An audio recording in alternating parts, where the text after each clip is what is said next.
오늘의 주요 뉴스입니다. 서울고등법원이 의대 증원을 멈춰달라는 의대생, 교수 등의 집행정지 신청을 각하 기각했습니다. 내년 의대 증원이 사실상 확정되면서 의료계 반발은 계속되고 있습니다. 이창수 신임 서울중앙지검장이 첫 출근길에 김건희 여사 수사에 대해 필요한 모든 조치를 취하겠다고 밝혔습니다. 박성재 법무부 장관은 검사장 인사를 검찰총장과 다 협의했다며 패싱설을 부인했습니다. 22대 전반기 국회의장 후보를 뽑는 더불어민주당 경선에서 우원식 의원이 승리했습니다. 추미애 당선인이 유력하다는 예상을 깼는데 이재명 대표는 이게 당심이라고 말했습니다.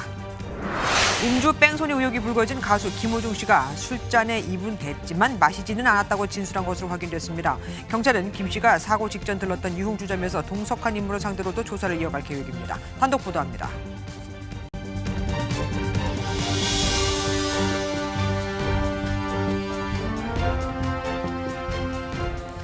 의대 증원 집행정지 가처분 신청에서 교수와 전공의, 의대생, 수험생 측은 1심에서 패한 뒤 항고했고 재판부는 정부 측에 의대 증원과 관련한 추가 자료를 요청했죠. 그 결과가 나왔습니다. 기각된 겁니다. 정확히는 의대생의 신청에 대해서는 기각 결정이, 의대 교수, 전공의, 수험생들에 대해서는 처분의 직접 상대방이 아니라며 각하 결정이 내려졌죠. 정부 입장에선 이제 내년 의대 증원을 예정대로 할 수 있게 된 겁니다. 의료계는 즉시 대법원에 재항고하겠다는 뜻을 밝혔지만 이르면 이달 말로 예정된 대학별 정원 확정 전까지 결론이 나기는 어렵다는 게 중론입니다. 오늘 첫 소식 신용수 기자가 준비했습니다. 의대 정원 2,000명 증원과 배분 결정의 효력을 멈춰달라는 의료계의 집행정지 항고심 결정에 대해 법원이 결국 정부의 손을 들어줬습니다. 서울고등법원은 수험생과 학부모 등 18명이 제기한 집행정지 가처분 항고심에서 최종 각하 및 기각을 결정했습니다. 2심 재판부는 원고들 중 의대 교수와 전공의들의 신청은 1심과 같이 제3자라는 이유로 신청을 각하했습니다. 재판부는 의대 증원을 통한 의료개혁이라는 공공복리에 중대한 영향을 미칠 우려가 있어서 집행정지 신청을 기각한다고 설명했습니다. 정부는 즉각 환영의 입장을 나타냈습니다.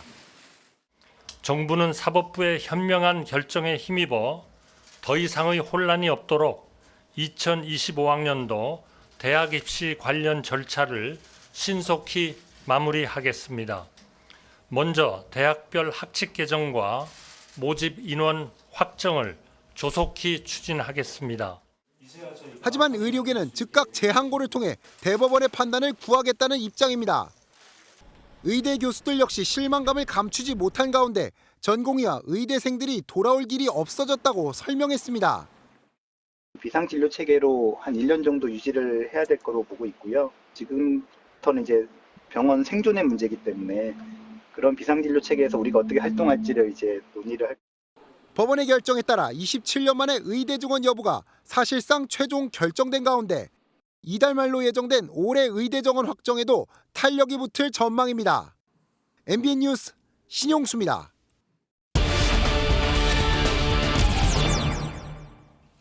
의대 증원을 둘러싼 의정 갈등의 무게추를 사법부가 움직였습니다. 이에 따른 후폭풍도 만만치 않을 것으로 예상되죠. 사회정책부 안병수 기자와 더 자세히 알아보겠습니다. 어서 오십시오. 안 기자, 정부가 지금 2번 이긴 겁니다. 2대0. 양측 반응 어떻게 나오고 있습니까? 예, 치열했던 만큼 반응은 크게 엇갈렸습니다. 이 한덕수 국무총리 결정이 나온 직후 대국민 담화에서 의료개혁이 큰 고비를 넘어설 수 있게 됐다고 평가했고요. 또 선진국 수준의 교육 여건을 만들겠다며 의료계를 향해서는 사법부의 결정을 존중해달라고 이 복귀를 촉구했습니다. 의료계는 즉시 재항고할 방침인데요. 이 정부의 의대 증원 근거가 부족하다는 점을 재차 강조하면서 이 뒤집기에 나설 걸로 보입니다. 이 대한의사협회는 공식 입장을 내놓지는 않았지만 이 내일 오전 기자회견을 열어 대응 계획을 밝힐 걸로 보입니다. 유독 오늘따라 또 장외 투쟁도 굉장히 엄청나더라고요. 이게 법원 판단에 영향을 혹시 미쳤을까요? 이 집행정지 결정 시간이 미리 알려져서 예. 이 양측이 막판 호소에 나서게 된 계기가 됐는데요. 이 정부는 국민 10명 중 7명이 의대 2,000명 증원에 동의한다는 이 설문조사 결과를 발표했습니다. 이 재판부를 향해서 이게 국민 여론이다라고 호소를 한 거죠. 의사협회는 필수 의료 패키지 정책 추진이 이 사기 행각이라는 직격탄을 날렸습니다. 사기꾼들이 말은 아주 번지르르하게 그럴듯하게 합니다. 대통령 주변에 있는 사기꾼들을 오늘이라도 바로 내치시기 바랍니다. 사법부가 판단 근거로 이 공공복리, 그러니까 국민의 이익을 들었는데 결과적으로는 정부 입장에 힘을 실어준 걸로 분석됩니다. 사실 전공의들은 오늘 결과가 어떻게 나오든 간에 복귀는 안 하겠다는 입장이었잖아요. 오늘 이렇게 나오고 나서는 지금 움직임은 어떻습니까? 오는 20일까지 복귀를 안 하면 이 약 3천 명에 이르는 전공의들이 내년도에 전문의 자격시험을 못 치르게 됩니다. 이 전공의들은 의대 증원 백지화가 아니면 이 돌아가지 않겠다는 입장을 아직까지 굽히지 않는 걸로 전해지는데요. 이 교수들은 일단 제자들을 설득해 보겠다는 이 분위기인데 쉽지는 않아 보입니다. 기본 스탠스는 저도 그런 걸로 알고 있는데 복귀하는 쪽으로 지금 설득을 해보려고 그래요. 개별적으로 얘기를 해보면 또 온도 차이가 있어요, 사람마다. 이거는 뭐 어디까지나 전공의들 입장이고 어쨌든 대입 전형 시계는 돌아가고 있지 않겠습니까? 의대 증원 절차에는 탄력이 붙게 됐고요. 이 남은 절차를 보시면 이 대교협은 예정대로 대입 전형 시행 계획을 심의해서 각 대학에 통보를 하고 이 대학들의 학칙 개정에 이어서 이달 말 수시 모집 요강을 발표하면은 이 의대 증원 작업이 최종적으로 마무리가 됩니다. 의료계에서 즉시 재항고를 하더라도 이달 말까지 법원 판단을 뒤집을 수 있을 가능성은 크지 않아 보이고요. 다만 학내 갈등으로 의대 중 절반이 아직까지도 학칙 개정을 마치지 못했다는 점은 마지막 변수라고 볼 수 있겠습니다. 어쨌든 그러면 공은 이제 법원에서 학교로 갔다라고 봐도 되겠네요. 지금까지 안병수 기자와 함께했습니다. 고맙습니다. 어의추, 어차피 의장은 추미애가 아니었습니다. 예상을 깨고 오선 우원식 의원이 더불어민주당 국회의장 후보로 선출되면서 이변이 일어난 겁니다. 명심은 추미애라고 친명계 교통정리 속 추 당선인이 유력하다는 관측이 많았지만 말이죠. 이재명 1인 체제에 대한 반발인 걸까요? 이재명 대표는 이게 당심이라며 명심 논란에 말을 아꼈습니다. 강영호 기자가 보도합니다. 우원식 후보가 재적의원 과반수 이상을 득표하였기에 더불어민주당 제22대 국회 전반기 국회의장 후보에 앞다퉈 명심을 내세우며 2파전으로 치러진 22대 전반기 국회의장 민주당 경선에서 5선 우원식 의원이 6선 추미애 당선인을 꺾었습니다. 169표 중 과반 득표에 성공한 의원은 여야 협의를 중시하지만 민심에 어긋난다면 국회법에 따라 처리하겠다며 강한 국회를 약속했습니다. 국회의장은 단순한 사회자가 아닙니다. 그 국회를 구성한 국민의 민심을 그대로 반영해 나가는 당초 친명계 조정식 의원과의 단일화 속 명심이 추 당선인에게 향했다는 분석이 지배적이었지만 결과는 달랐습니다. 전혀 예상 못한 이례적인 결과는 아니라고 밝힌 한 재선 의원은 한 자릿수 표차로 결과가 갈린 것으로 한다고 전했습니다. 일각에선 이 대표의 교통정리 논란이 반발 표심을 만들었다는 분석도 나오는 가운데 이 대표는 이 결과가 당심이라며 민의의 중심을 둔 국회 운영을 당부했습니다. 국회 운영에서도 기계적 중립이 아니라 그야말로 민심, 민의를 중심에 둔 운영을 해 주실 것으로 믿습니다. 국민의힘은 총선 후 민주당이 보여준 일련의 모습에서 여야 협치는 찾기 어려웠다며 경계에 나선 가운데 우 의원은 22대 국회 첫 본회의에서 국회의장으로 최종 선출됩니다. MBN 뉴스 강영호입니다. 보신 대로 당무에 복귀한 이재명 더불어민주당 대표. 당대표 연임에 대해 아직 임기가 4개월이나 남았다며 말을 아꼈습니다. 일각에서 이 대표 추대론에 대해 황제를 모시고 있는 것 같다는 비판이 나오고 명심을 주장했던 추미애 당선인이 국회의장에서 떨어지면서 생각할 게 많아진 듯합니다. 정태훈 기자가 보도합니다. 이재명 민주당 대표가 치료를 위한 휴가를 마치고 일주일 만에 업무에 복귀했습니다. 오랜만에 복귀하셨는데 컨디션은 어떠신지? 네, 아주 잘 쉬었습니다. 공백 기간 정치권 주요 현안에 대해 특별한 발언을 하지 않은 이 대표는 여당이 갖고 있는 행정 권력을 억제할 필요가 있다는 원론적인 수준의 견제구를 던졌습니다. 친명 의원들을 중심으로 터져나온 대표 연임 논의는 말을 아꼈습니다. 임기가 약 4달 가까이 남았기 때문에 아직은 그걸 깊이 생각할 단계는 아닌 것 같습니다. 강성 지지층과 주류 의원들의 공개 발언 등으로 당내 분위기는 이 대표 추대론으로 기울었다는 분석인데 사당화에 대한 우려의 목소리도 나옵니다. 다 한번 대표하고 싶겠죠. 근데 뭐 저런 분위기에서 괜히 했다가 또 개딸들한테 역적될까 봐 또 다들 눈치 보고 있는 거겠죠. 뭐. 거의 황제를 모시고 있는 당 같잖아요. 8월로 예정된 전당대회 전 비명계가 전략적으로 규합할 가능성도 있어 이재명 대표 연임의 변수가 될 수도 있다는 전망입니다. 실제 명심을 강조한 추미애 당선인이 국회의장 경선에서 떨어지면서 이 대표 체제에 대한 반감도 일부 드러났다는 분석입니다. MBN 뉴스 정태용입니다. 대통령이 최혜병 특검법을 거부할 움직임에 민주당은 지금 대통령의 거부권 행사를 제한하는 원포인트 개헌을 요구하고 있죠. 더불어 대통령도 국회의장처럼 당적을 갖지 못하게 하자면서요. 하지만 국민의힘은 헌법의 3권 분립 원칙을 부정하는 발상이라며 수용 불가 입장을 밝혔고 민주당은 거부권 남용이야말로 헌법 정신을 침해하는 일이라고 맞섰습니다. 민지숙 기자가 보도합니다. 더불어민주당의 국회의장 후보로 선출된 우원식 의원은 당선 소감을 밝히는 자리에서 대통령 거부권 행사에 날을 세웠습니다. 그래서 지금 거부권의 남용은 그 국회가 갖고 있는 입법권을 침해하는 것이 되기 때문에 상권 분립을 침해하는 일이고.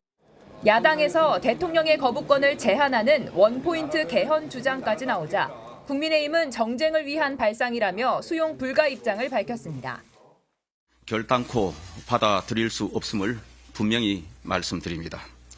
대통령 거부권은 상권 분립 원칙의 핵심 중의 핵심입니다. 하지만 여권 내에서도 최혜병 특검법 수용에 대한 온도차가 감지됩니다. 공수처에서 계속 수사를 하고 있어요. 경찰이 또 수사를 하고 있어요. 특검을 또 띄워 절차적으로 안 된다는 겁니다. 선제적으로 먼저 거부권을 행사하지 않고 특검을 받겠다. 저는 그게 더 좋은 것이라고 봅니다. 거부권 행사 시한이 일주일이 채 남지 않았습니다. 국민의힘 지도부는 의원들을 일일이 만나며 막판 이탈표 막기에 총력을 기울이고 있습니다. MBN 뉴스 민지숙입니다. 오고 가는 언제 매일 여의도는 전쟁 중 Talk to me. 정치 톡톡 시간입니다. 이호정 기자와 함께합니다. 어서 오십시오. 첫 번째 키워드 보겠습니다. 경선의 반발. 지금 국회의장 경선하는 거잖아요. 누가 반발했다는 겁니까? 일명 개딸로 불리는 이재명 대표 강성 지지층이 반발을 하고 있습니다. 당초 이 명심은 추미애 당선인에게 쏠렸다는 관측이 많았죠. 그런데 우원식 의원이 당선되자 이재명 대표 팬카페와 당원 게시판에는 우 의원의 당선을 비판하는 반응이 쏟아졌습니다. 우 의원의 사퇴를 요구하는 글부터요. 민주당이 정신을 못 차렸다. 여론 무시하고 개혁을 안 하겠다는 의지를 보여준다는 이 항의글이 지금도 이어지고 있습니다. 또 표 색출 작업에 나서야 한다는 취지의 주장도 나왔습니다. 경선이 끝났지만 끝나게 아닌 것 같습니다. 다음 키워드 보겠습니다.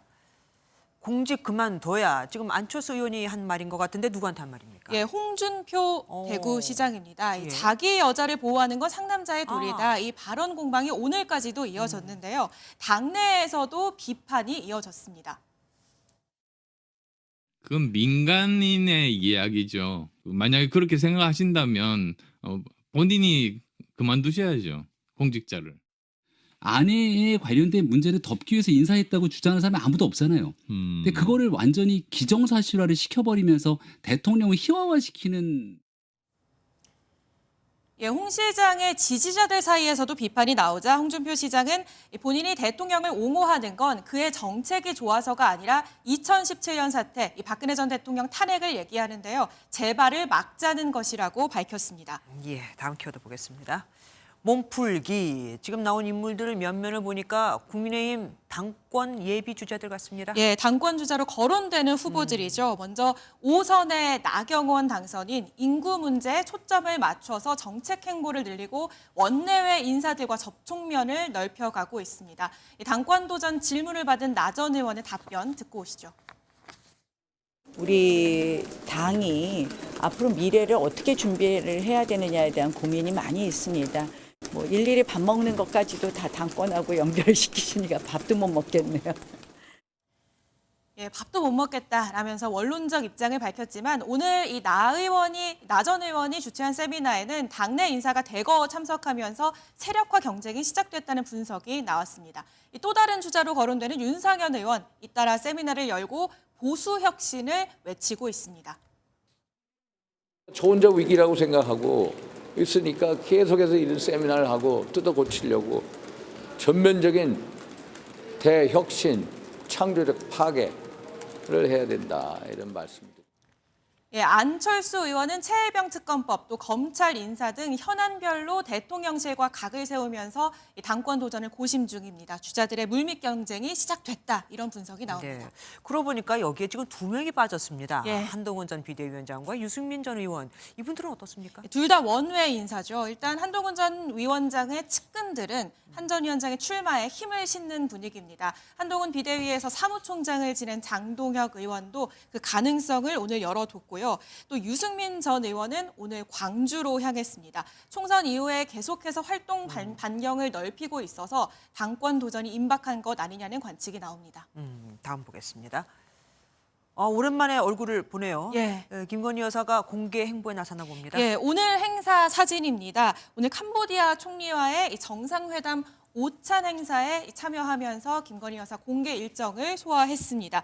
지난해 네덜란드 순방 이후 150여일 만인데요. 네. 대통령실 고위 관계자는 올해 들어서 우리나라를 찾는 외국 정상의 공식 일정에 김건희 여사가 계속 역할을 하고 있었다라고 설명을 했습니다. 잠깐만요. 그러면 왜 이번에만 이렇게 공개를 한 겁니까? 예, 사실 어제 조계사 일정도 이 참석을 검토했던 것으로 예. 알려졌는데요. 이 김 여사가 석가모니 진신사리 반환의 역할을 했던 만큼 그랬죠. 행사 참석을 추진했으나 최종적으로는 불참했습니다.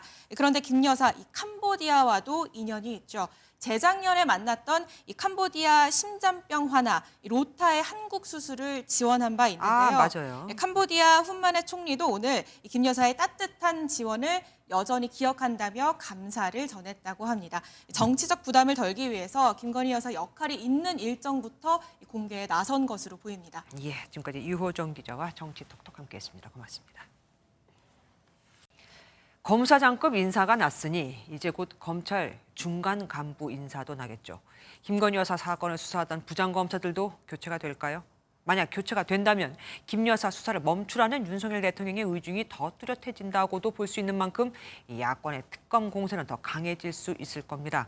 오늘 첫 출근을 한 이창수 신임 서울중앙지검장과 박성재 법무장관이 민감한 현안에 대해서 나란히 입을 열었습니다. 먼저 선한비 기자가 보도합니다. 이창수 신임 서울중앙지검장이 첫 출근길에 오르며 김건희 여사 관련 수사에 입장을 밝혔습니다. 이 지검장은 이원석 검찰총장이 말했던 인사는 인사, 수사는 수사라는 말과 비슷한 대답을 내놨습니다. 인사와 관계없이 저희가 해야 할 일은 그 법과 원칙에 따라서 제대로 잘 진행될 것이라고 생각합니다. 이 지검장 부임 전 검찰총장이 신속한 수사를 지시했다는 지적에 대해선 총장과 잘 협의하겠다고 밝혔습니다. 이 지검장은 김 여사 소환 조사 가능성에 대해선 말을 아끼면서도 충분히 조치를 하겠다고 말했습니다. 구체적인 부분에 대해서 말씀드리긴 지금 단계에선 어렵지만 제가 업무를 빨리 파악해서 수사에 필요한 충분한 조치들은 취할 생각입니다. 이번 인사에서 검찰총장 의견은 반영이 제대로 안 됐다는 이른바 총장 패싱설에 대해선 즉답을 피했습니다. 총장님과는 수시로 모든 사안에서 그동안도 잘 협의해 오고 있었습니다. 이 사안과 관련해서 인사에 대해서 총장님과 얘기를 나눈 적은 없습니다. 이 지검장은 친윤검사라는 지적에 대해선 정치권에서 쓰는 용어에 동의할 수 없다고 선을 그었습니다. MBN 뉴스 선한빛입니다. 박성재 법무부 장관은 출근길에 작심한 듯 강한 발언을 쏟아냈습니다. 대통령실이 인사를 주도했다는 얘기는 장관을 무시하는 것이다. 이원석 검찰총장이 아직 때가 아니라고 한 데 대해선 시기까지 다 받아줘야 하는 거냐며 반박했습니다. 박은치 기자가 보도합니다.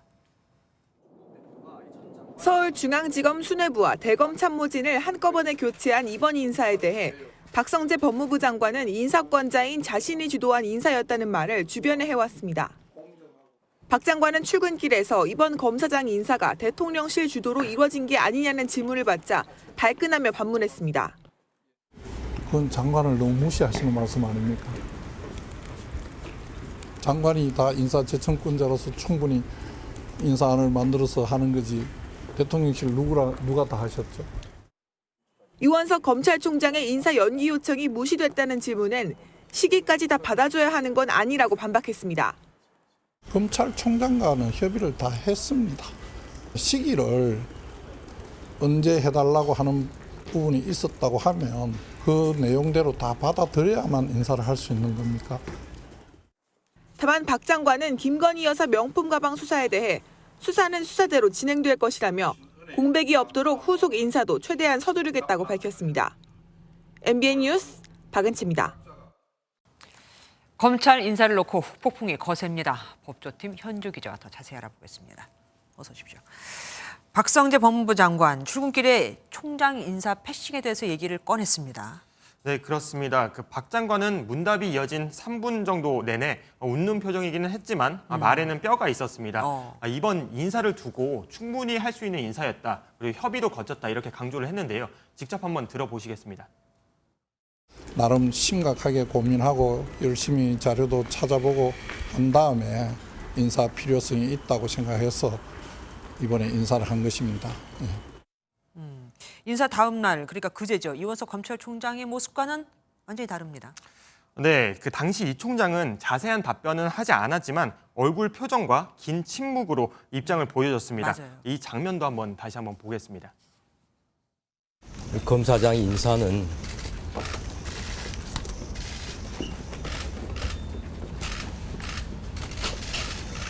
제가 이에 대해서 더 말씀드리지 않겠습니다.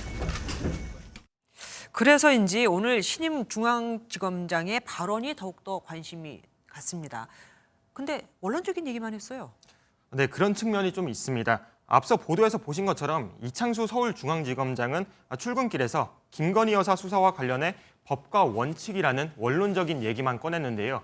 오늘 오후 4시에 열린 취임식에서는 법과 원칙을 이야기하면서도 국민을 세 차례나 언급했습니다.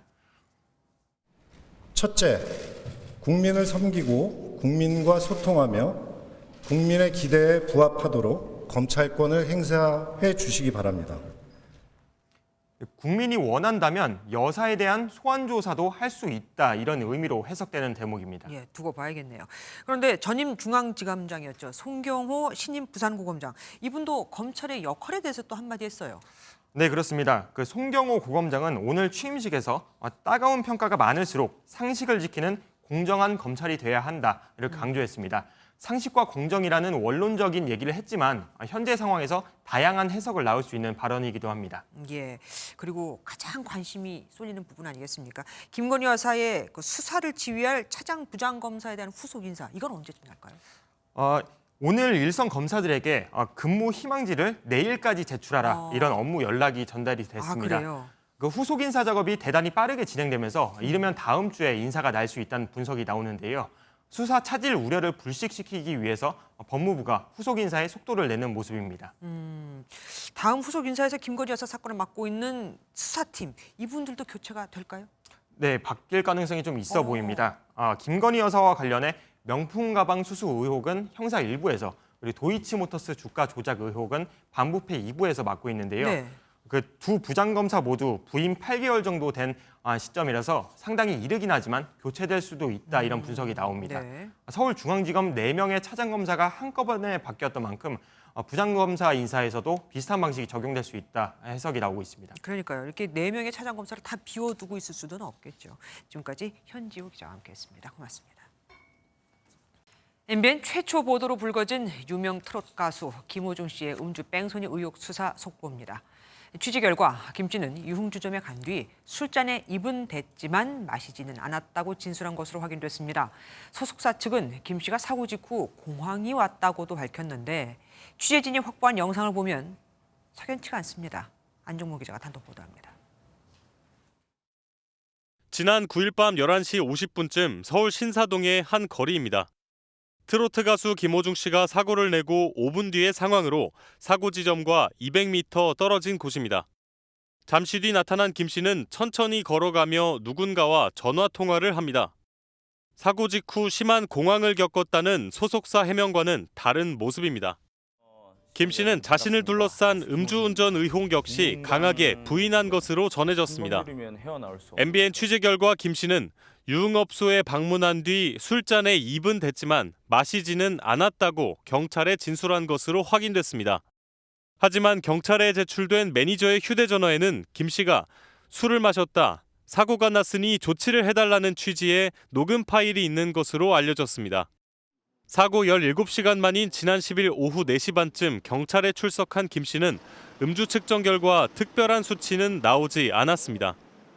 이 때문에 경찰은 당시 유흥주점 술자리에 동석한 인물들을 조사해 당시 김 씨의 음주 여부 확인에 주력할 방침입니다. 3명 이상이었던 것 같긴 한데 하여튼 정확한 인원수는 모르겠어요.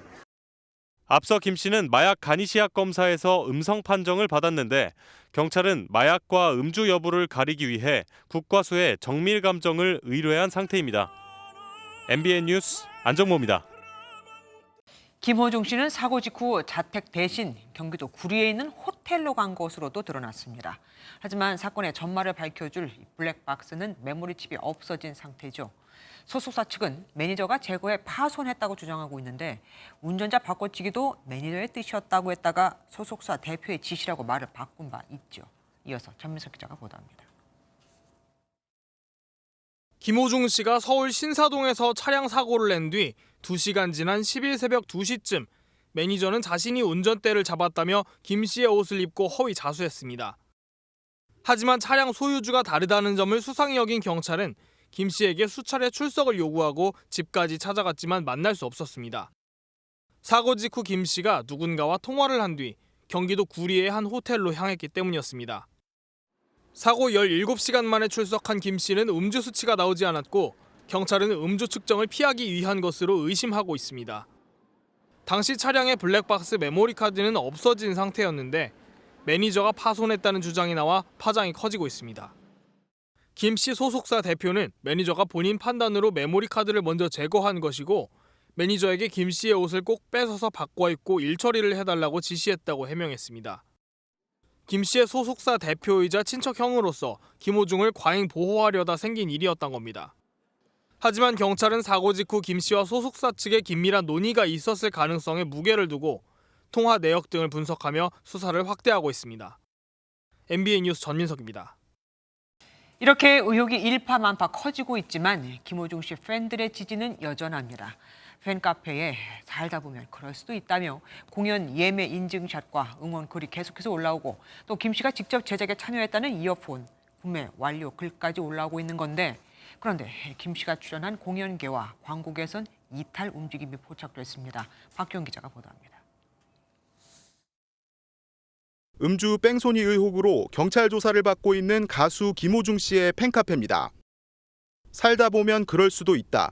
마음이 아프다는 팬들의 응원글이 끊임없이 올라옵니다. 일부 팬들은 김 씨가 제작에 참여한 상품 구매 인증글을 올리고 공연 예매와 인기 투표도 권장합니다. 실제로 김 씨는 의혹이 공론화된 뒤에도 한 가요 시상식 월간 팬투표에서 하루 3,000표를 넘게 받으며 1위를 달리고 있습니다. 강해지는 지탄 여론과 여전한 팬심 사이에서 김 씨의 출연이 예정된 공연 관계자들의 고심도 깊어지고 있습니다. 김 씨의 소속사는 아티스트를 지킬 것이라며 공연 강행 의사를 밝혔지만 이번 달 말 예정된 클래식 공연의 주관사는 김 씨를 대체할 출연자 섭외를 요청한 것으로 알려졌습니다. 취소를 할지 수수료 조정이 가능할지 여부를 지금 다 확인 중에 있기 때문에 현 시점에서는 저희가 좀 안내가 어려울 것 같습니다. 김 씨가 모델로 활동하고 있는 광고계의 이탈도 시작된 가운데 경찰 수사에 관심이 집중되고 있습니다. MBN 뉴스 박규원입니다. 일선 부대에서 줄줄이 추락한 교육용 드론. 알고 보니 국산으로 둔갑한 중국산이었다고 MBN이 단독 보도해드렸었죠. 이번에는 정찰용 드론 계약 과정에서 또 이상한 일이 일어났습니다. 결함이 나왔지만 방위사업청이 평가 기회를 여러 번 다시 주더니 실제 전투에 적합하다는 판정까지 밀어붙인 건데 실전 투입이 코앞으로 다가온 이 드론 역시 핵심 부품은 중국산이었습니다. 권영봉 기자가 단독 취재했습니다. 지난 2022년 전방 육군과 해병대 부대에서 운용하는 정찰 드론 구매를 위해 방위사업청이 올린 공고문입니다. 312억 원의 예산이 책정된 이 사업에 뛰어든 드론 제조업체 3곳 가운데 시험 평가를 통과한 곳은 2곳입니다. 그런데 A업체가 평가를 통과하는 과정에서 석연치 않은 일이 벌어졌습니다. MBN이 입수한 A업체의 드론 평가표를 보면 채공 시간 부족, 통신 두절, 비행체 추락 결함이 날짜별로 상세히 적혀 있습니다. 방사청이 A업체에 수차례 걸쳐 재평가 기회를 주며 전투용 적합 판정까지 받도록 밀어붙인 정황이 있다는 지적입니다. 사업 주체인 방사청은 재평가 횟수도 정확히 파악하지 못하고 책임은 떠넘깁니다. 시험평가 자체 관리를 합참이 했는데 저희가 세부적인 내용까지 다 합참에 동의 없이 어떻게 공개하겠습니까? 평가를 통과한 업체의 드론은 모터와 배터리 등 핵심 부품을 중국산으로 가져다 쓴 사실도 확인됐습니다. 중국산 드론은 정보 유출과 보안에 더 취약해 미국 정부에선 중국산 드론 구매와 사용을 금지했습니다. 하지만 우리나라의 경우 국산품 사용 권고 수준에 그치는 현실입니다. 저희들이 다 설계하고 모든 걸 했기 때문에 배터리 같은 경우는 어차피 중국산을 쓸 수밖에 없는 이런 상황이니까. 다음 달 최종 선정되는 업체의 드론은 4개 부대에 배치될 예정입니다. 계약 진행 과정부터 드론의 성능까지 전면 재검토해야 할 필요성이 제기됩니다. MBN 뉴스 권용범입니다. 에너지 공기업인 한국가스공사 직원이 국제 우편으로 마약을 반입하려다 붙잡혔습니다. 회사 기숙사로 우편을 받으려고 한 건데 사무실에도 마약이 있었다네요. 참, 한국가스공사는 지난해부터 마약 근절 캠페인을 벌이고 있습니다. 이서영 기자가 단독 보도합니다. 한국가스공사 인천기지 본부입니다. 이곳에 재직하던 20대 정규직 A씨가 지난달 초 경찰에 구속됐습니다. 국제 우편을 통해 회사 기숙사로 마약을 반입하려다 세관과 경찰에 적발된 겁니다. 이후 경찰 조사에서는 A씨가 자신의 회사 사무실에도 마약을 상당량 보관하고 있었던 것으로 드러났습니다. 사건을 인지한 한국가스공사는 A씨에 대해 지난달 22일 무보직 발령을 냈습니다. 인천지방검찰청은 A씨의 마약 투약과 유통 여부를 조사한 것으로 알려졌고 최근 A씨를 재판에 넘겼습니다. 경찰 조사 단계에서 범행을 인지한 가스공사 측은 내부적으로 신속하게 사건을 처리하고 직원 교육을 강화해 재발 방지에 노력하겠다고 밝혔습니다. 마약에 대한 위험성을 알리는 사내 자체에서 예방 교육을 특별히 한다든지 그런 것들을 일단 단계적으로 해야 되겠죠. 최연애 한국가스공사 사장은 지난해 9월 마약 범죄 예방과 근절을 위한 노 엑시트 캠페인에 동참한 바 있습니다. MBN 뉴스 이서영입니다. 이훈가에서 술을 마시고 운전하는 사람을 뒤쫓아가 경찰에 신고하겠다고 협박해 돈을 뜯어낸 일당이 붙잡혔습니다. 음주운전자가 돈을 주지 않으면 10대들에게 때리라고 폭력을 청부하기도 했습니다. 강세훈 기자입니다. 주행하는 차량 뒤를 흰색 차량이 따라옵니다. 잠시 후 속도를 내 앞차에 가까이 붙더니 갓길에 세우라고 합니다. 멈춰선 차량이 출발하려 하자 이번엔 앞을 막아섭니다. 흰색 차량 운전자는 음주 차량을 비행해 경찰에 신고하겠다고 협박한 뒤 돈을 요구하는 공갈범이었습니다. 그러나 이제 막걸리 한 병 반 정도 먹은 것 같아. 돈 한 1,000만 원 막 요구를 하더라고. 20대 김모 씨 일당은 이런 식으로 음주운전자 7명에게 모두 6,900만 원을 뜯어냈습니다. 이들은 유흥가에서 술을 마시고 나오는 사람이 차에 타는지를 확인하는 물색조와 음주 차량을 따라가는 추격조로 나눠 범행을 저질렀습니다. 음주운전자가 약속한 돈을 주지 않으면 폭행하기도 했습니다. 자, 10대들에게 집단 폭행을 가하도록 청부 폭력을 지시한 사실도 있었습니다. 협박을 견디다 못해 경찰에 자진 신고한 음주운전자도 있었습니다. 갚으려고 했는데 그 뒤에 자꾸 전화가 와서 금품을 요구하니까. 경찰은 김 씨 일당 5명을 구속하고 여죄를 키고 있습니다. MBN 뉴스 강세훈입니다. 법원 앞에서 생방송 중인 유튜버를 살해한 50대 남성에게 살인죄보다 형량이 무거운 보복 살인 혐의가 적용됐습니다. 경찰은 평소 갈등을 빚던 피해자에게 계획적으로 범행을 저질렀다고 판단하고 이 남성을 검찰에 넘겼습니다. 박상호 기자입니다. 모자와 마스크로 얼굴을 가린 남성이 경찰서 유치장에서 나옵니다. 지난 9일 오전 부산지방법원 앞에서 생방송 중이던 유튜버를 흉기로 살해한 50대 남성 유튜버입니다. 피해자에게 미안한 마음 없습니까? 사회에 무리 일으켜 죄송합니다. 언제부터 범행 계획했습니까? 계획하지 않았습니다. 경찰은 남성의 혐의를 살인에서 특정범죄가중처벌법상 보복살인으로 바꿔 검찰에 넘겼습니다. 범행 당일은 두 사람의 폭행 사건 재판이 있던 날인데 숨진 피해자가 피의자를 엄벌해달라는 탄원서를 법원에 제출하려 하자 이를 막으려 보복 범행을 저질렀다는 게 경찰의 판단입니다. 경찰은 이번 사건을 치밀한 계획 범행으로 결론 내렸습니다. 하지만 피의자는 검찰에 송치될 때까지 혐의를 인정하지 않았습니다. 사전에 범행 용구를 구입을 했고 도주할 목적으로 차량을 또 렌트를 했고 법원 앞에 와 있다는 것을 자기는 알고 있었습니다. 보복살인죄는 살인죄보다 법정 형량이 더 무거운데 검찰 조사에서도 혐의가 바뀐 것을 놓고 다툼이 이어질 전망입니다. MBN 뉴스 박상호입니다. 요즘 범죄는 더 흉악해지고 더 흉포해지고 있다지만 우리 법원은 10년 전부터 아무리 극악무도한 사범이라도 사형을 선고하지 않고 있습니다. 최대가 무기징역인 거죠. MBN이 취재해본 결과 이들에겐 공통점이 있었습니다. 무기징역 가석방 제도에 대한 연석기획, 오늘은 홍조 기자가 준비했습니다. 우리나라에서 가장 최근에 사형이 확정된 범죄자는 지난 2014년 최전방 부대에서 상관과 동료에게 총기를 난사해 5명을 살해한 임모 병장입니다. 무차별 흉기난동범 조선, 등산로 살인범 최윤종, 50대 여성과 공범을 살해한 권재찬은 모두 무기징역을 선고받았습니다. 검찰은 이들에게 법정 최고형인 사형을 구형했지만 법원은 사형 선고는 매우 신중히 내려져야 한다며 받아들이지 않았습니다.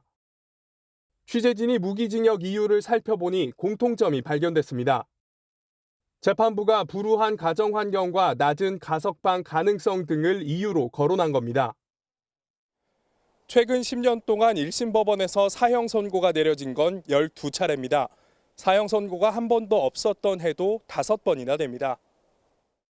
1997년 이후 27년간 단 한 번도 사형 집행이 이뤄지지 않아 사형 선고가 무의미하다는 재판부의 인식 때문이라는 분석도 적지 않습니다.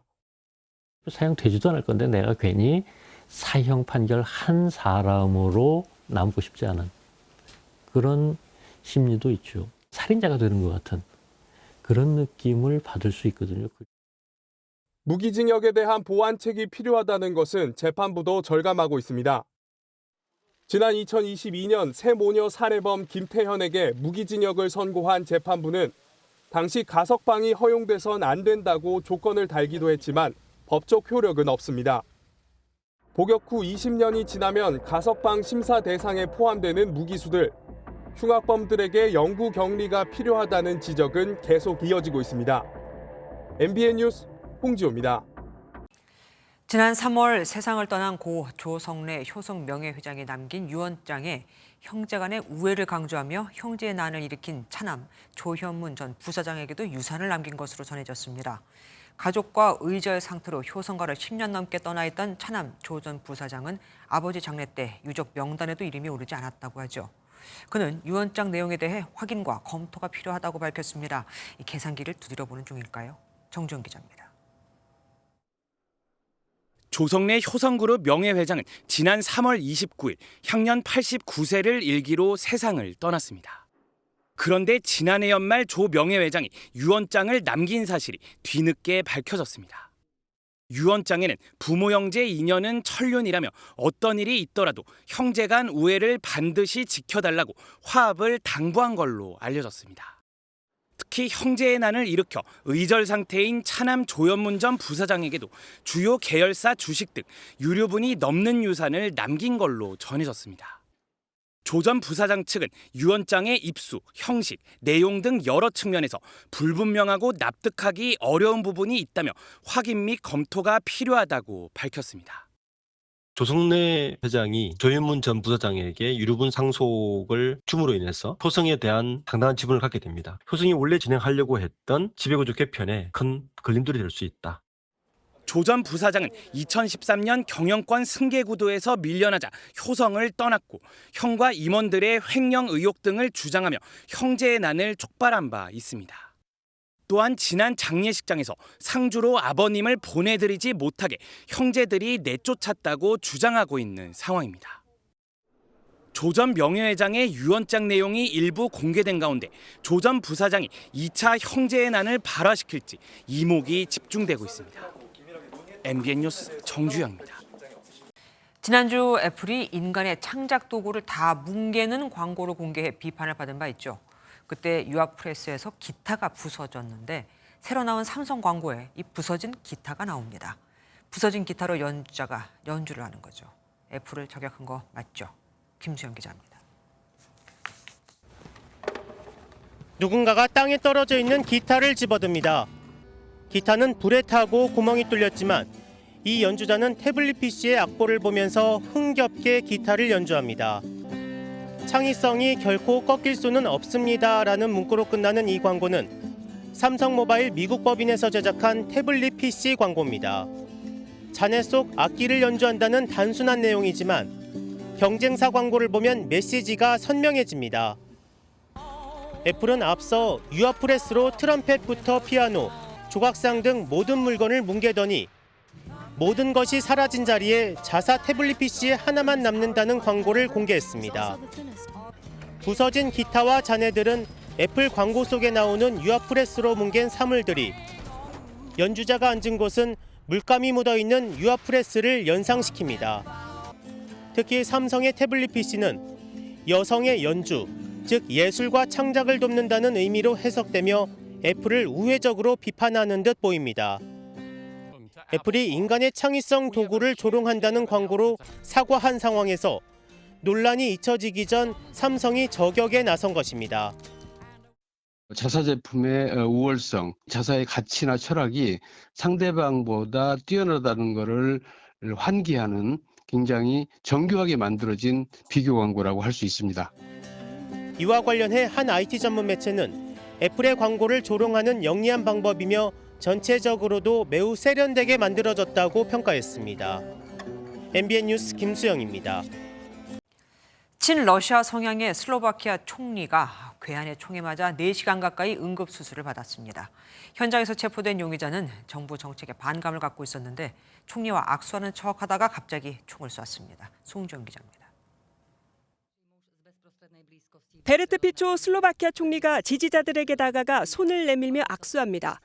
이때 흰색 셔츠를 입은 한 남성이 갑자기 총구를 겨눕니다. 5발의 총성이 울리고 경호원들이 황급히 총격범을 제압합니다. 사건은 현지 시각 15일 슬로바키아 외곽 핸들로바에서 열린 강요회의 직후 발생했습니다.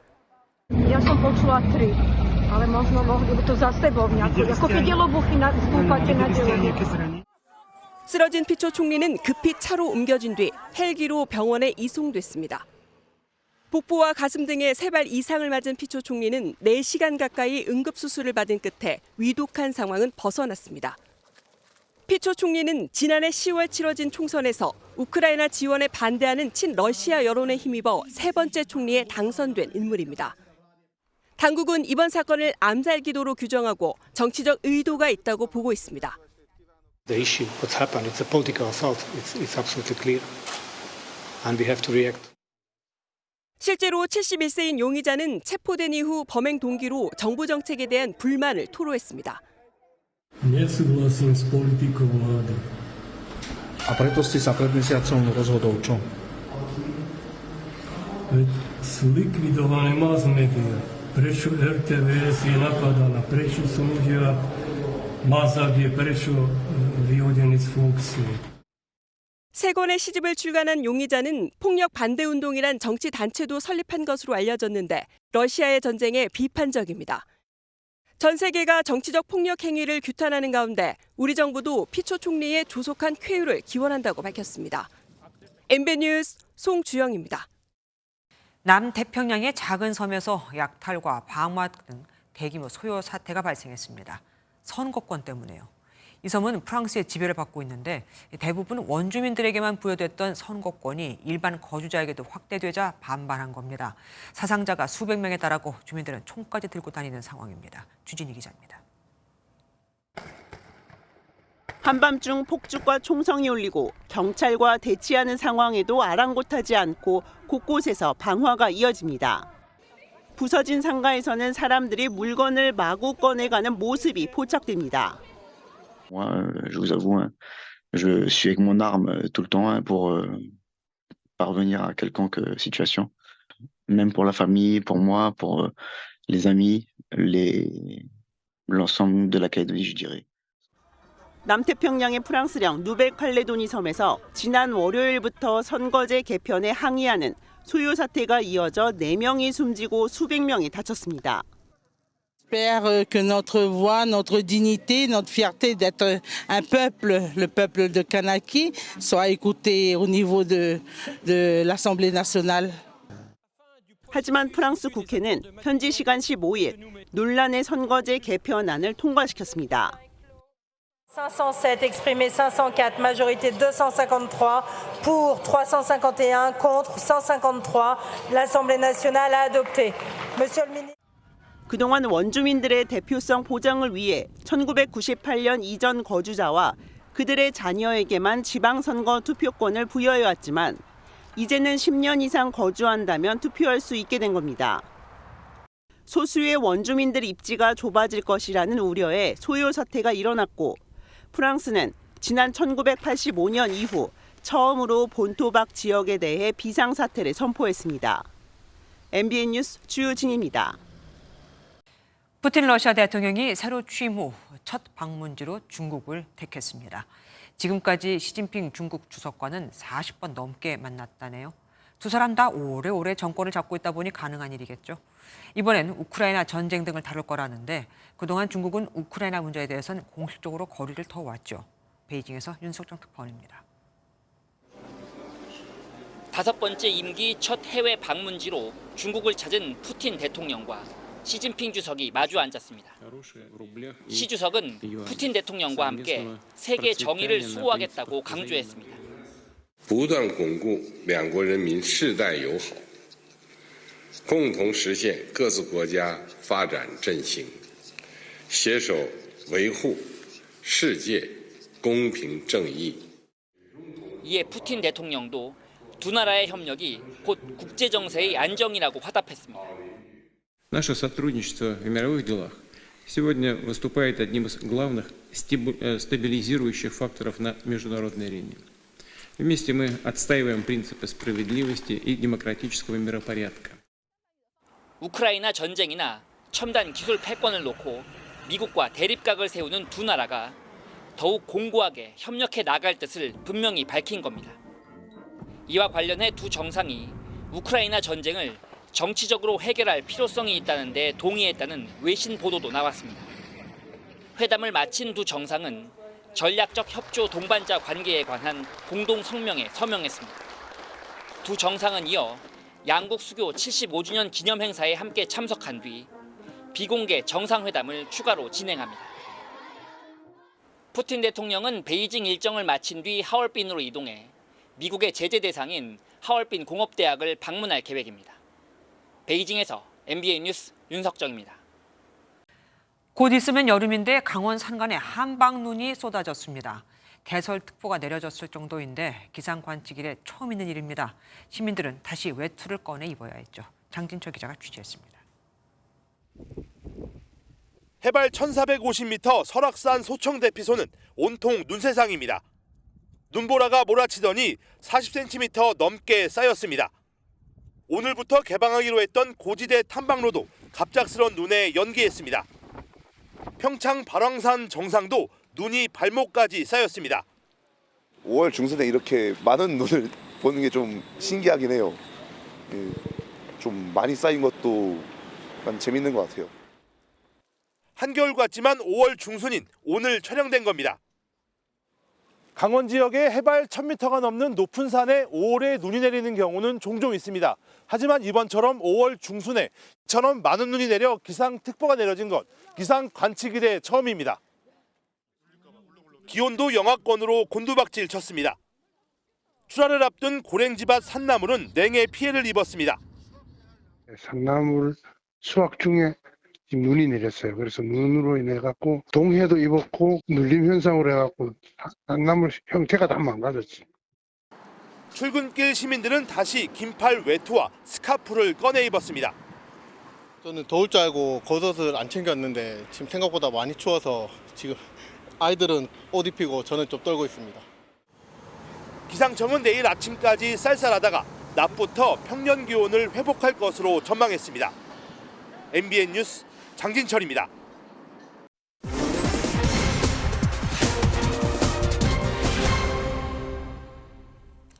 요즘 공원은 물론 인근 야산에서도 맨발로 걷는 분들 꽤 있죠. 이들 중엔 맨발로 걷는 과정에서 몸에 있는 유해 물질이 배출된다는 일명 어싱 효과를 믿고 있는 분들도 꽤 있습니다. 그런데 이 어싱 효과, 과학적으로 근거가 있는 걸까요? 이한나 기자가 사실 확인해봤습니다. 요즘 들어 맨발 걷기를 즐겨하는 시민들 사이에서 어싱 효과라는 개념이 유행처럼 번지고 있습니다.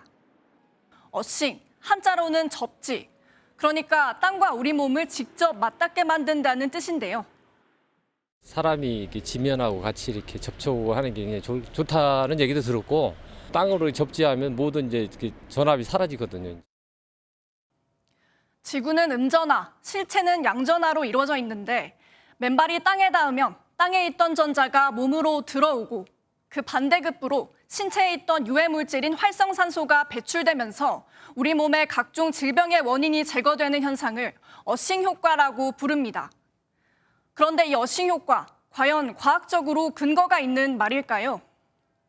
발 뒤꿈치 부분, 힐패드 부분은 평균적으로 한 15에서 18mm, 즉 1.5에서 1.8cm 정도의 농도가 높은 지방층이 과연 전하가 뚫고 몸까지 갈 수 있을까라는 것에 대해서는 약간의 의구심이. 발에 지방층이 두꺼워 전자가 들어오기 쉽지 않다는 설명인데, 그럼 반대로 발바닥을 통해 활성산소가 빠져나간다는 주장은 성립이 될까요? 우리 몸에서 발생하는 활성산소는 염증 등을 유발할 수 있는데 이 활성산소가 배출되는 통로는 발바닥이 아니라는 설명입니다. 활성산소는 항산화 효소와 만나서 땀과 소변을 통해서 주로 배출되는 것인데 맨발 걷기를 한다 그래서 땅으로 배출되는 것은 아닙니다. 취재 내용을 종합해 볼 때 어싱 효과가 과학적 근거가 있다는 명제는 전혀 사실 아님으로 밝혀졌습니다. 사실 확인 이한나입니다. 해외 직구 어린이 용품에서 기준치의 수백 배가 넘는 유해 물질이 나와 논란이 크죠. 결국 정부가 국가 인증 통합 마크 KC 인증을 받지 않은 어린이 제품이나 전기 제품은 직구를 막기로 했습니다. 강세영 기자가 보도합니다. 분홍색 리본과 귀여운 캐릭터가 달린 어린이용 머리띠입니다. 중국 직구 플랫폼에서 판매한 제품인데 생식 기능에 문제를 유발할 수 있는 프탈레이트계 가소제가 기준치의 270배가 나왔습니다. 시계에서도 5배가 넘게 검출됐는데 해외 직구 제품에 대한 소비자의 걱정이 커지고 있습니다. 애들이 자주 쓰는 식기류라든지 학용품 이런 것들 자주 손에 만지거나 입에 닿을 수 있는 제품들은 웬만하면 안 쓰려고 하고 있어요. 우리나라에서 만드는 어린이 제품은 KC 인증을 받아야 하고 정식 수입 제품도 인증이 필요합니다. 반면 해외 직구를 통해서는 미인증 제품을 살 수 있어 구멍으로 지적되어 왔습니다. 안전 문제가 불거지자 정부가 KC 인증을 받지 않으면 직구를 막겠다고 발표했습니다. 유모차와 어린이 자전거 킥보드 등 34개 어린이 용품이 직구 차단 대상에 이름을 올렸습니다. 화재나 감전 위험이 있는 전기온수 매트 같은 생활용품도 KC 인증 제품만 직구로 살 수 있고 생활화학 제품도 승인을 받지 않으면 직구가 막힙니다. 미인증 제품 관리 등을 위해 해외 플랫폼은 국내에 대리인을 지정해야 합니다. 지정된 국내 대리인은 소비자 피해 구제, KC 미인증 제품의 판매 정보 삭제, 가품 차단 조치 등의 조치를 이행하여야만 합니다. 정부는 6월부터 관세법에 따라 위해 제품의 반입을 막겠다고 밝혔습니다. MBN 뉴스 강세현입니다. 친환경차로 인기를 끄는 전기차는 배터리가 차량 아래에 있어서 불이 나면 쉽게 꺼지지 않는다는 단점이 있죠. 전기차 화재에 대응하는 신기술이 급속히 발달하고 있습니다.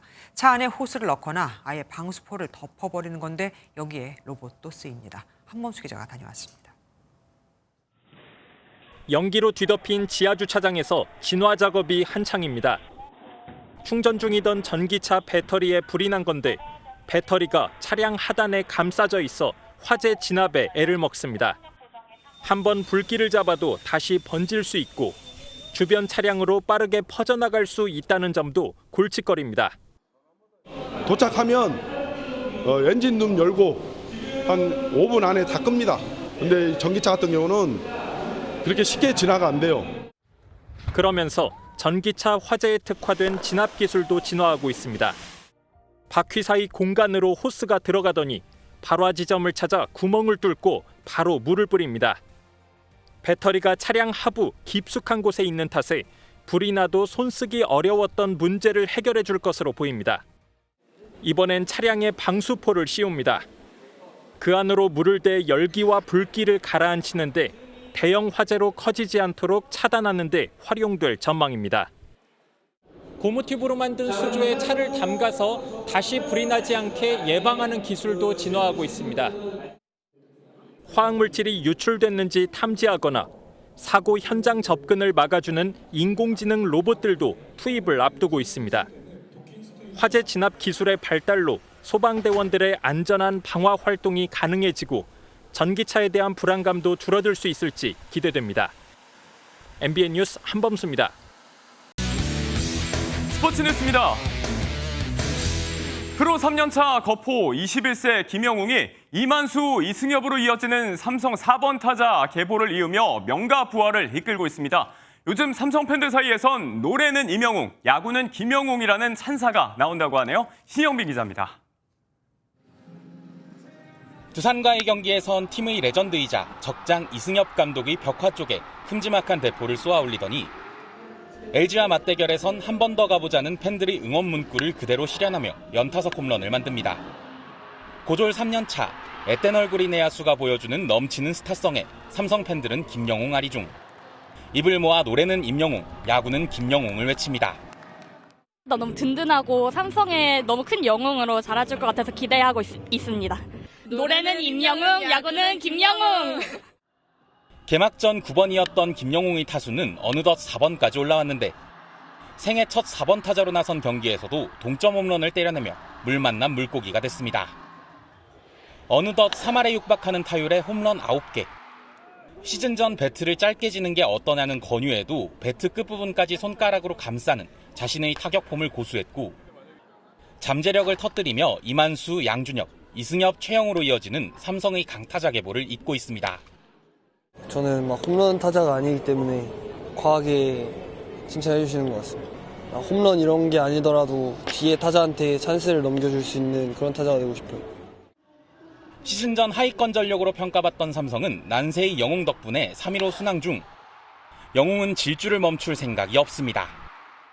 항상 이길 것 같은 마음은 계속 있기 때문에 끝까지 포기 안 하고 야구는 스포츠니까 1등 하는 게 제일 좋을 것 같고. MBN 뉴스 신영빈입니다. 비구름은 모두 물러갔지만 바람이 강하게 불고 있습니다. 현재 곳곳으로 강풍특보가 내려진 가운데 순간 초속 20에서 25m 이상의 강한 바람이 불 때가 있겠고요. 또 동해안으로는 강한 너울성 파도가 밀려들겠습니다. 내일부터는 기온이 큰 폭으로 올라 따뜻하겠습니다. 내일 서울의 한낮 기온은 25도, 일요일에는 29도까지 올라서 초여름처럼 다소 덥겠습니다. 내일 전국 하늘 대체로 맑게 드러나겠고 아침까지 내륙을 중심으로는 안개가 짙겠습니다. 내일도 아침 저녁으로는 꽤 쌀쌀하겠습니다. 입고 벗기 편한 겉옷을 착용하시는 편이 좋겠는데요. 내일 중부지방 아침 기온은 서울이 12도, 춘천은 7도까지 떨어지겠습니다. 남부지방도 아침에는 광주가 13도, 대구는 11도까지 떨어져 하루 새 기온차가 크게 벌어지겠습니다. 당분간 뚜렷한 비 예보 없이 낮 동안은 다소 더운 날이 많겠습니다. 내셨습니다.